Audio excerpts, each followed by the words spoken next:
আজকে অনেক দিন পর বাড়িতে মাছ আনা হয়েছে, একটু মাছের ঝোল রান্না করলাম অনেক দিন পর। অনেক দিন পর বলতে ওই সপ্তাহখানেক আগে দীঘায় গিয়েছিলাম। ওই তখন দীঘায় গিয়ে একবার মাছ খেয়েছিলাম। আর মাছ এর মধ্যে আর বাজার থেকে কেনা হয়নি। আর কোথাও গিয়ে ঘুরতে গিয়ে না হোটেলে বা রেস্টুরেন্টে খুব বেশি মাছ মাংস খেতে ইচ্ছা করে না। ওই আর কি একবার খেলে আর ভালো লাগে না। তো বাড়ি এসে আর মাছ কেনা হয়নি। কর্তামশাই যেহেতু আর সময় পায়নি মাছ বাজার করার। এবার আমাকে বলেছিল মাছ নিয়ে আসার কথা। যে বলছিল, "যদি মাছ খাও নিয়ে এসো।" এবার আমি তো মাছ কিনতেই পারি না। আমি ওইজন্য বাজারে একদমই যাই না। আর মাছ কিনতে পারি না দেখে আমি মাছ কেনার রিস্ক একদমই নেই না। তো সেই জন্য আর কি এর মধ্যে আর মাছ কেনা হয়নি। তো ওই মাংস বা ডিম এগুলো দিয়েই চালিয়ে দেওয়া হয়েছে। আর শাকসবজি তো ছিলই। ওই রাতের দিকে ওর বাবা যদি একটু সময় পেত, রাতের দিকে সবজিগুলো নিয়ে আসতো। আর আমাদের এখানে মাছ রাতে পাওয়া যায় না। সেইজন্য মাছটা আর আনা হয়নি। মাছ বাজার বলতে এখানে আমাদের সকালেই মাছ পাওয়া যায়। আর টুকটাক সবজি যেগুলো আনার হতো, রাতে যদি একটু তাড়াতাড়ি বাড়ি আসতো তো সবজিটা এনে দিত। তো এইভাবে তো এই কয়দিন চলল। তো আজকে যখন বললাম যে অনেকদিন মাছ খাওয়া হয় না, মাছ নিয়ে এসো। আর আমার ছোট মেয়ে সঙ্গে, সঙ্গে শুনেই বলছে, "আবার মাছ?" মানে ও জানে যে মাছ আনলেই আবার জোর করে ওকে খাওয়ানো হবে। এই হচ্ছে ব্যাপার।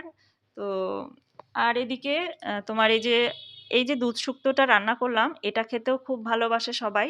আর ছোট মেয়ের তো কোনো কথাই নেই। ও তো মাছ না খেয়ে এগুলোই হয়তো খেয়ে নেবে, এরকম একটা ব্যাপার। তো কিছুটা মানে বাড়িতে একটা দেখলাম কাঁচকলা আছে, কয়েকটা উচ্ছে আছে। আর শুক্তো রান্না করতে গেলে তোমার মেইন বড়ি আর উচ্ছে থাকলেই হলো। আর সব রকম সবজি না থাকলেও হলো। তো আমার সব রকম সবজি ছিল না। যা ছিল তাই দিয়েই আমি দুধ শুক্তোটা করলাম। আরও একটু গুঁড়ো দুধ কিনে নিয়ে এসেছিলাম, সেটা গুলিয়েই রান্নাটা করলাম।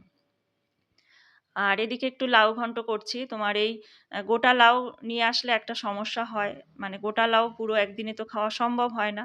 ওই হাফ আজকে রান্না করলাম আর হাফ হয়তো পরে রান্না করব। তো ওই মুগ ডাল ফোড়ন দিয়ে রান্না করলাম।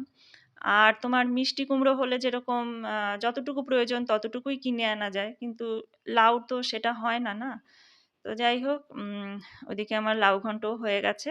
আর এদিকে মাছের ঝোলটা করব। মাছেও একটা সমস্যা হয়েছে। আজকে মাছগুলো এমনভাবে কেটেছে, খুব পাতলা হয়ে গেছে, যেগুলো ভাজতে গিয়ে ভেঙেই যাচ্ছিল। তো প্লেন আলু দিয়েই রান্নাটা করছি। একদম হালকা পাতলা ঝোল করে নিলাম। আর নতুন আলুর এরকম খোসা সমেত যদি মাছের ঝোল রান্না করা হয় না, খেতে ভালো লাগে। ওই খাওয়ার সময় খোসা ছাড়িয়ে, ছাড়িয়ে খেতে না দারুণ লাগে। তো ওইজন্য আমি খোসা সমেতই আ রেখে দিয়েছি। আর সেইভাবেই রান্নাটা করছি।